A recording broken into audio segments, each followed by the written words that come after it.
मालिक, बच्ची का नाम रखिए। भवानी। दुर्गा माता के आशीर्वाद से ये सदा सुखी रहेगी। प्रणाम मालिक। आपको क्या चाहिए? मुझे कुछ नहीं चाहिए मालिक, मुझे सिर्फ आपका आशीर्वाद चाहिए। मैं हमेशा जनता की सेवा करता रहूं, यही आशीर्वाद। सदा शुभ हो।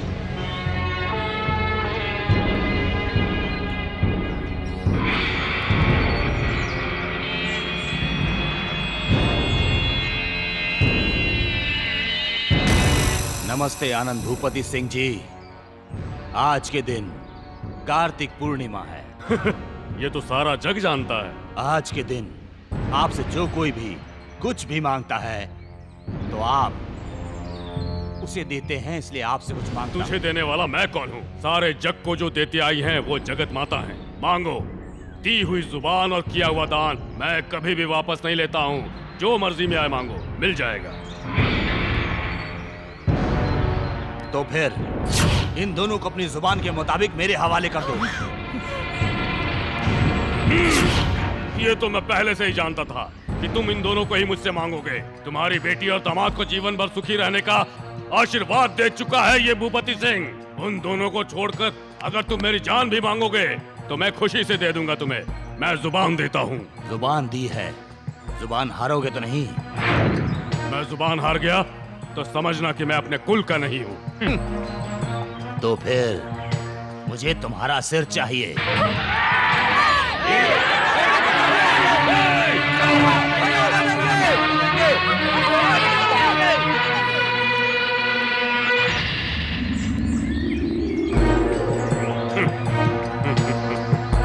जो बात कहते हैं जब वो करनी पड़ती है तो कितना मुश्किल होता है। मैंने तुम्हारा सिर क्या मांगा, तुम्हारा सर ही झुक गया।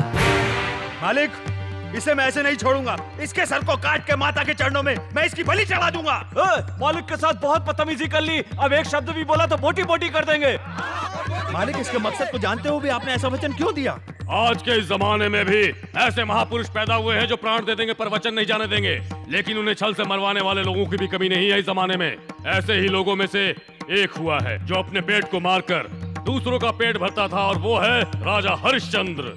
और एक वो था जो दूसरों का पेट काट कर खाता था, उसे पाताल में जगह मिली, पाताल केतु। मालिक, ये अपना स्वार्थ पूरा करने के लिए आपसे इतना बड़ा वचन ले लिया और आप उसका वचन पूरा करने के लिए अपनी जान दे रहे हैं। अब हम लोगों की रक्षा कौन करेगा मालिक? और कोई दिन होता तो अपना वचन वापस ले लेता, लेकिन आज का दिन मेरे व्रत का दिन है और आप जानते ही हैं, शरण में आए शत्रु की रक्षा करना भी हमारे वंश की परंपरा है।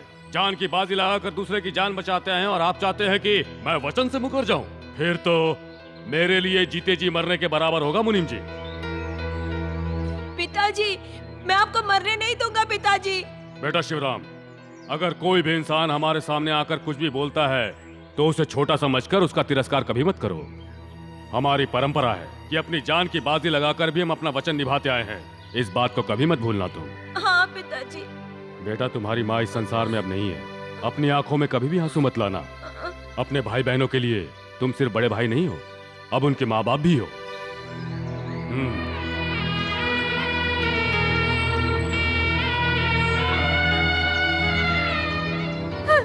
मालिक, मेरे पिताजी के कहने के मुताबिक मुझे उनके हवाले कर दीजिए। आप हमारी खातिर अपने प्राण मत दीजिए। ऊपर से वो ब्रह्मदेव आदेश देता है और ये भूपति सिंह उसका पालन करता है। अखंड सौभाग्यवती भव।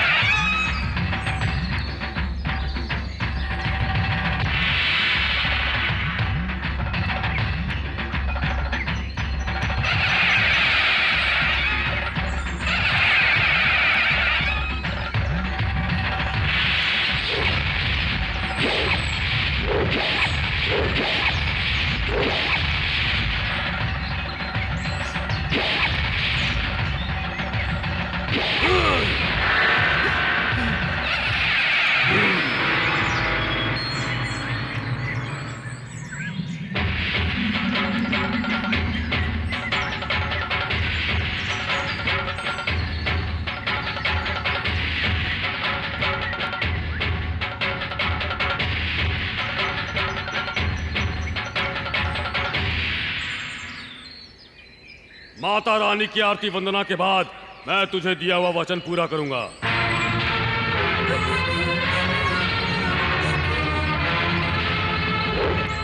घुंघरू लाओ।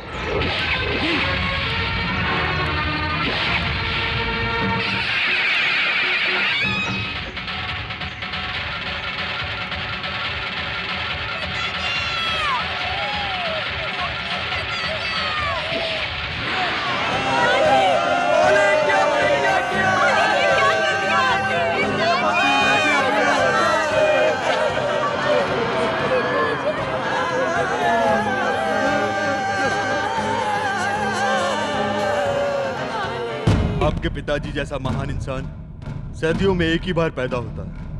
अपने वचन के लिए उन्होंने अपने प्राण त्याग दिए थे। आपके पिताजी जैसा महान इंसान इस जीवन में मेरे दिल में आदरणीय बनकर सदा रहेंगे।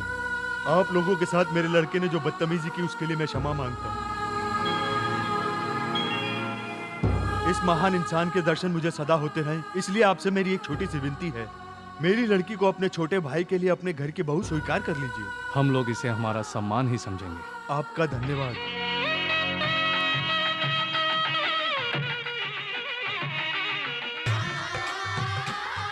शिवराम बेटा, स्वाति आएगी ना? बिल्कुल आएगी माँ जी। सुनिए बाहर जी, निकली तो मेरी जान बात से मार दूंगा। मेरे छोटे भाई की शादी मेरे बगैर रुक जाएगी। हमसे आंख बचाकर वो जरूर शादी में जाने की कोशिश करेगी, ध्यान रखना। वो कहीं नहीं जाएगी पिताजी, मैंने उसे कमरे में बंद कर दिया है। वो शादी करेगी तो जान से मार दूंगा। अगर उसके भाई लोग यहाँ आकर उसे छुड़ा कर ले जाएंगे तो तू क्या कर लेगा? इसका कोई चांस नहीं है। वो यहाँ आएंगे तो उन्हें चीर डालूंगा, जरूरत पड़ी तो अपने आदमियों को भी लगा दूंगा। जो कोई यहाँ आएगा उनके साथ, वो जो मंडप में बैठे हैं वो भी सब के सब मारे जाएंगे। सब नहीं, सिर्फ वो तीनों ही मरेंगे। ये भी तड़प तड़प कर मरेगी। सिर्फ यही मैं चाहता हूँ।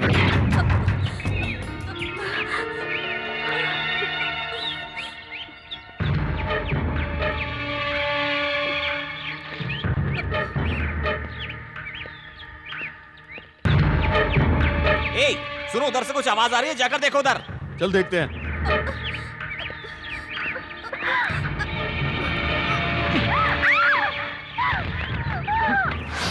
हमें धोखा देकर यहाँ से भागना चाहती थी, अब देख तेरा क्या हाल करता हूं।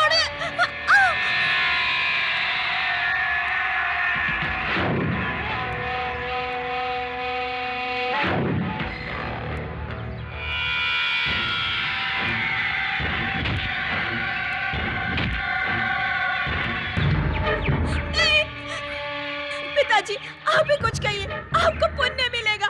मेरे भैया की शादी होती मैं लौट कर आ जाऊंगी। वो लोग मेरा इंतजार कर रहे हैं। अगर मैं नहीं गई तो शादी रुक जाएगी।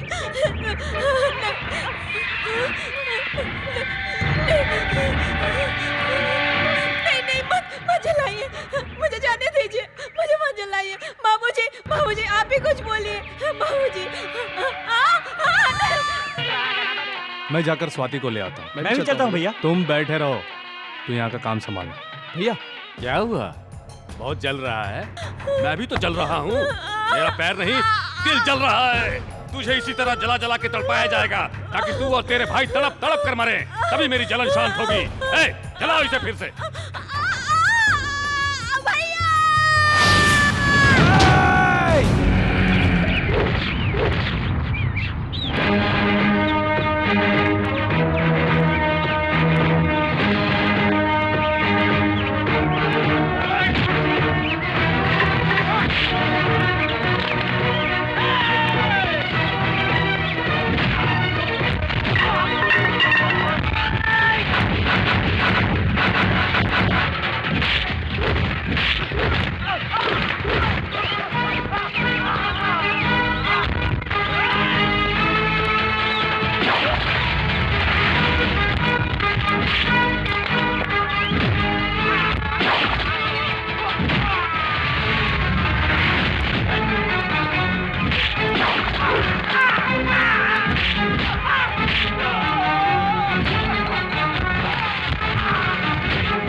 बलों पर चली मेरे बहन का तूने पैर जला दिया।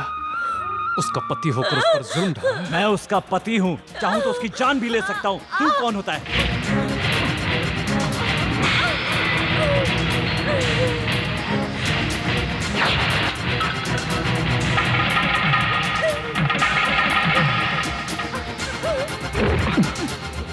जिस बीवी की मांग में जिस हाथ से तूने सिंदूर भरा था, आज उन्हीं हाथों से जलाने वाला तुझ जैसा नीच पति मैं पहली बार देख रहा हूं।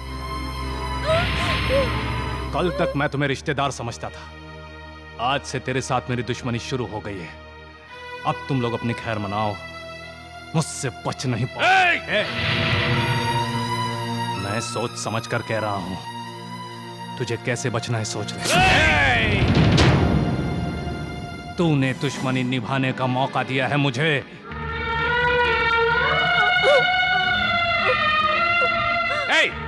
तू कुछ नहीं बिगाड़ पाएगा। शिवराम सिंह, तू यहाँ अकेला है। फेंक तो इसे बाहर।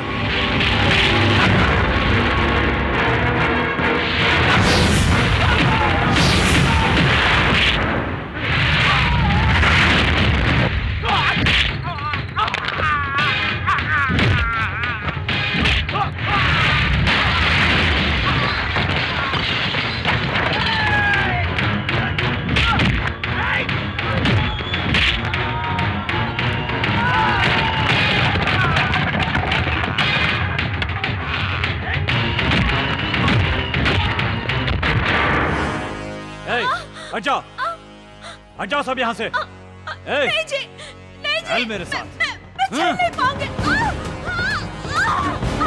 सुनो जी,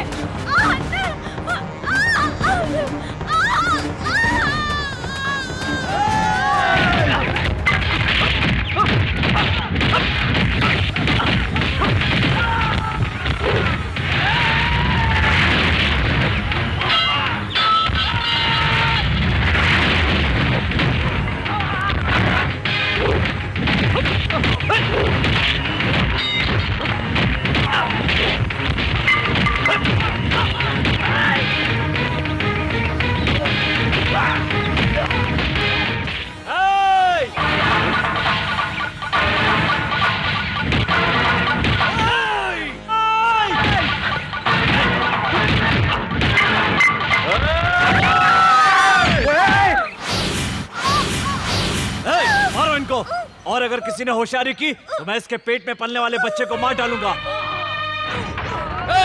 तीनों भाइयों को कुत्ते की मौत मारो।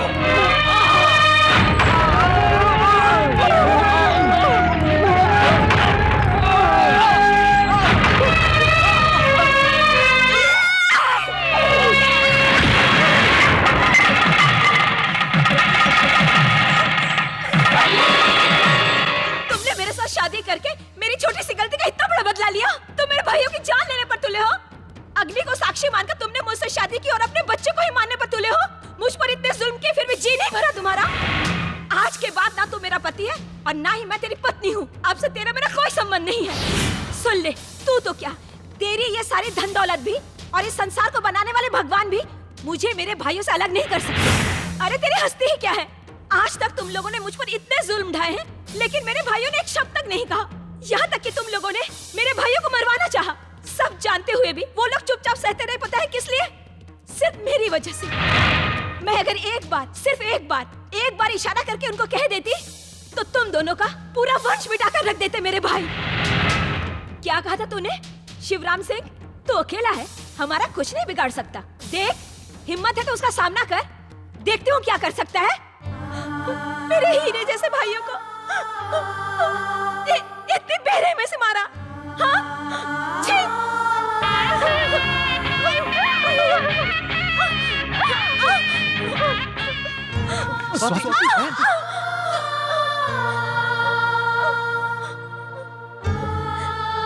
आप लोग इस तरह से मुझे क्यों देख रहे हो? मुझसे नाराज हो क्या? नाजों से पली आपकी बहना किस हाल में है यही देख रहे हो क्या? मेरी खुशी के खातिर ही आप लोगों ने यहाँ पर मेरी शादी करवाई थी ना? लेकिन आप लोगों को दुखी देखकर मैं जी नहीं सकती। मैं अब आप लोगों के साथ ही रहूंगी भैया। इन शैतानों के साथ अब मुझे एक पल भी नहीं रहना। मुझे अपने साथ ले चलो भैया, मुझे अपने साथ ले चलो।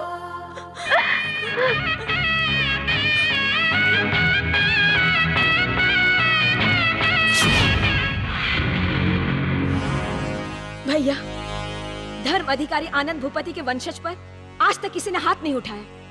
आज पहली बार किसी ने उठाया है। उसका मुंह तोड़ जवाब नहीं दोगे भैया?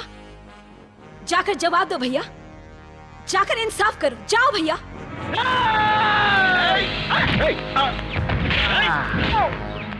नहीं, रुक जाओ। अग्नि को साक्षी मानकर जो मंगलसूत्र मेरी बहन को पहनाया था, वो मंगलसूत्र मेरी बहन ने निकालकर फेंक दिया, तभी मर गया था ये। मरे हुए को क्यों मार रहे हो? चलो। तो फिर तुम पर हाथ उठाने वाले इन गुंडों को भी मारो। किराए के लाए हुए लोगों को मारने से क्या फायदा? इतना सब कुछ होने के बाद भी तुम्हें जरा भी गुस्सा नहीं आ रहा है भैया?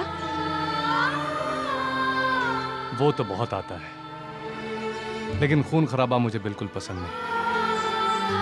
हम पर इतना जुल्म ढाने के बाद भी तेरे ससुर और पति को पिताजी के सिद्धांत के मुताबिक माफ कर रहा हूं। इसीलिए बहन, आज इन दोनों को हम जिंदा छोड़ रहे हैं। चलो बहन।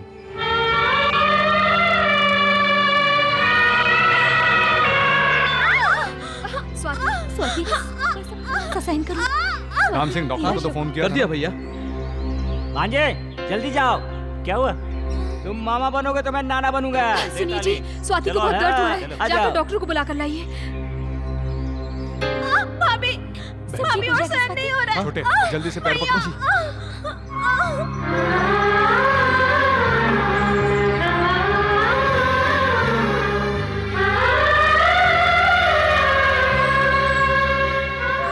हमें माफ कर दो साले साहब।